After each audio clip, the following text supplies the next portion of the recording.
Hello and welcome back to my channel. Today we're going to go over Ash. She's a tagging operator from the FBI.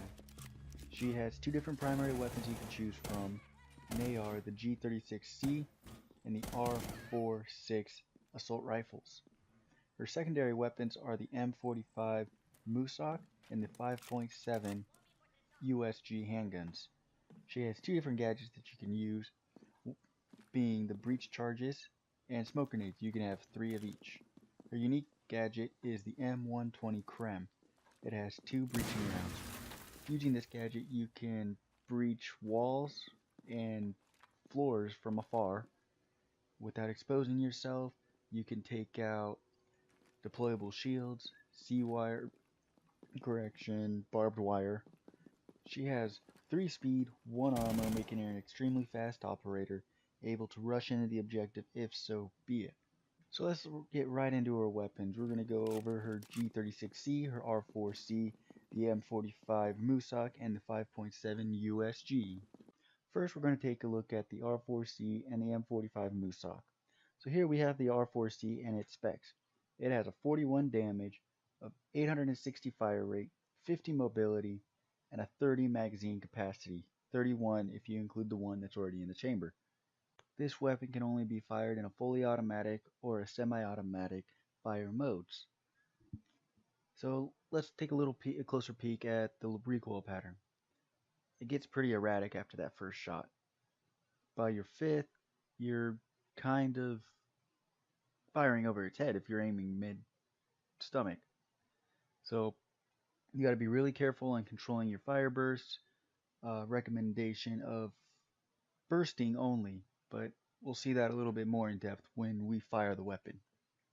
And here's the M45 Musoc. It has a damage of 47, pretty strong for a pistol, a single semi-automatic fire rate, it goes as fast as you can pull the trigger, a mobility of 50, and a capacity of 7 rounds, 8 if you include the one that's in the chamber.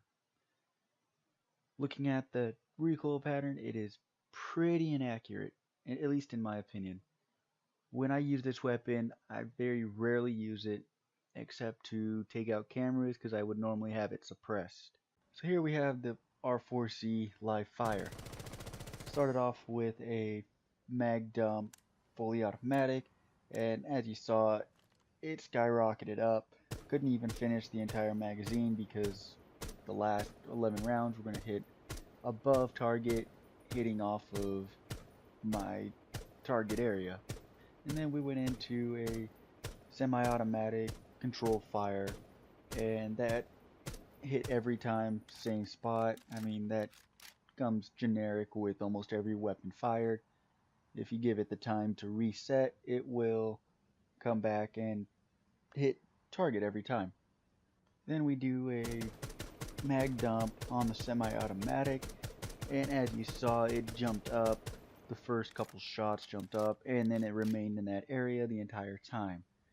So it's not too bad. If you are going to mag dump on a single shot, be sure to aim a little bit below the head, and you'll probably end up hitting the head on that third, maybe fourth shot. And lastly, I did a controlled burst with the fully automatic, and it was pretty accurate. It all landed in the same general area. You're more likely to hit target and be more likely to land most shots if you do these controlled fires. And here we have the M45 Musoc. So I started off with a single shot controlled fire. It all landed in the same spot. As I said before, if you let the weapon reset, it will hit on target every time. And then I went into a magazine dump, all 7 rounds going down really quick. And you can see that it bounced up pretty high for a pistol. Next I went into controlled fires, different types of them. A few of them with only a few bullets at a time to doing about 3-4 shots at a time, and they were a little bit more accurate. For the most part, all hit in the same general area. You got to be really careful with the Musoc. It has more power but more kick. You're more likely to spray around, especially if you're using your pistol. Any situation that I've ever been in my pistol, it's because I'm in a firefight. I'm out of ammo in my primary, so I switch over to my pistol. and at this point my heart's pumping a little bit faster. I'm more likely to tap that fire button a little bit more, a little bit faster, maybe do a mag dump, and those 7 rounds are going to go all around. Maybe might hit him, might hit the target, but a very good chance that I'm going to spray all around. Next, we'll jump into the G36C rifle and the 5.7 USG pistol. So here we got the G36C. It has a damage of 38, fire rate of 780, a mobility of 50, and a capacity of 30 rounds in a magazine, adding 1 if you have 1 in the chamber to be 31. So it definitely has less power than the R4C rifle, but this one has a higher fire rate and it's way more accurate. If you look at the recoil pattern, if you want to scroll back and re-look at the R4C, the G36 Charlie here has all of its recoil pattern shows that the rounds are going to stay within the area. It's going to go up, yes, but not nearly as high as the R4C. It's definitely more accurate. It looks like it strays off to the right a little bit, but overall, way more accurate. Something like that accuracy could really sway somebody to use the G36C instead of the R4C. Jumping right into the 5.7 USG, it has a 27 damage, a semi-automatic fire rate. It'll go only as fast as you can pull the trigger, a mobility of 50, and a 20 round magazine, 21 if you want to add the one that may be in the chamber. It has about 20 less damage than the M45 Moosok, but in my opinion, this pistol may be better just for the accuracy. If you look at that recoil pattern, it almost doesn't move. You shoot at mid-waist, you're maybe getting up at max at mid-chest level. With the right attachments, the 5.7 USG can be an extremely accurate pistol, and with those 20 rounds, it can be an extremely deadly weapon. Yeah, if you hit in the body, it's not going to do a lot of damage, but being with that kind of accuracy, those headshots can be a lot easier when somebody's peeking around a corner and you catch them. If you have that better angle, you can get them right in the dome a lot easier than they could or with somebody using the M45 Moosok. So starting off again with the G36C, I went off with a fully automatic mag dump, and you can see it almost jerks immediately to the right and goes up. As with really any fully automatic mag dump, it's going to go up. This one though, if you can see, it takes a little bit longer to get all the way up to the max elevation it goes. It's a lot more controllable if you're going to do a mag dump. Then I went off into a single shot controlled, and every round again hits in the same spot.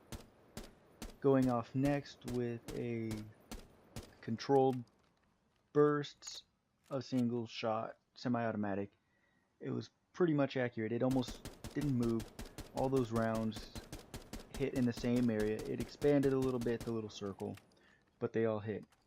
I even went into a fully mag dump of semi-automatic, and it still hits in the same areas. Even the controlled bursts on the fully automatic all hit in the same general area. If you burst it, you're going to hit target. And going right into the 5.7 USG, I don't even know really what to say here. I went single shot, controlled one shot at a time, and as we all know, all shots land in the same spot. Then I go into a couple different mag dumps and burst fires, and the accuracy was just crazy. They all stayed in the same spot. Yeah, it moved out a little bit. The circle in which they landed expanded a little bit, but even then, it's still hitting target, and this is with no attachments. It's crazy on how accurate this pistol is. If I'm going into a firefight, and especially if I'm using Ash, it's great to know that if I'm using the 5.7 USG, I have this accurate of a pistol with me. So here we are at the end of the review. We got Ash here, and she primarily uses the R4C, the M45 Moosok, the G36 Charlie, and a 5.7 USG. We went over the weapons capabilities as far as recoil, different firing patterns, how much damage they cause, and how many rounds they have in each magazine.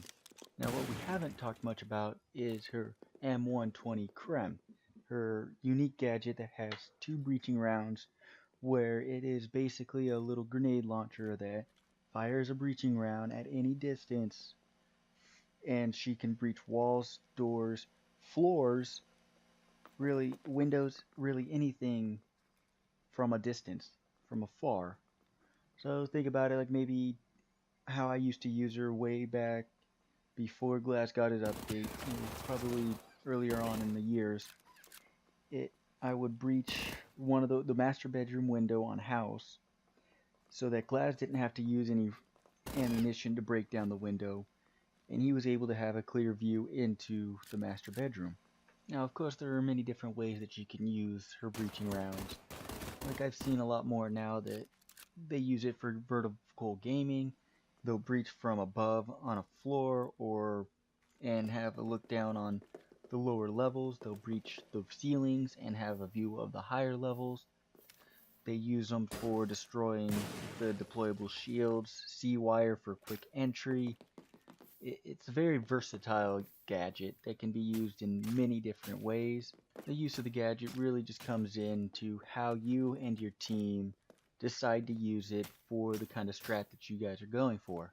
You can also use it as a distraction.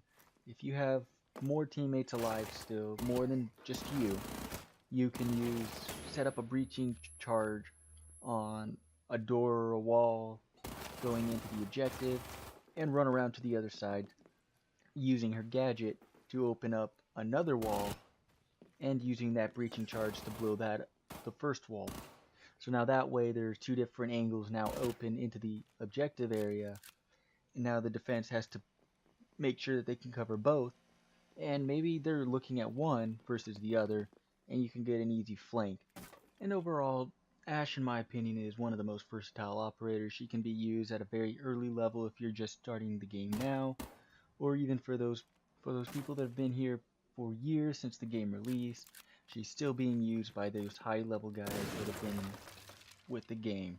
I also say she's very versatile because of how she can change.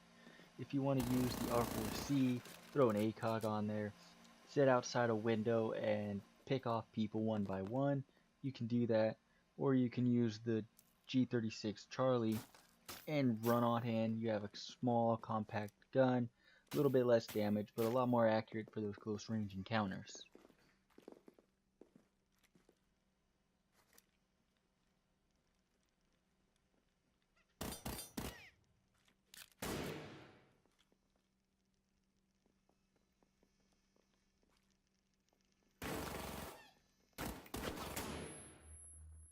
And with all that being said, I would give Ashe a good rank of, drumroll please,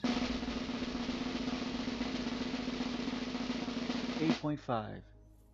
I think she deserves that 8.5 in all of its entirety. I hope you guys enjoyed this review, found it useful, enjoyed the content. If you guys want to let me know on what operator I should do next, don't forget to drop a comment down below.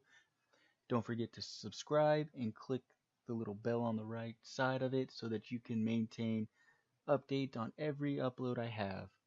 You guys have a squirrely day.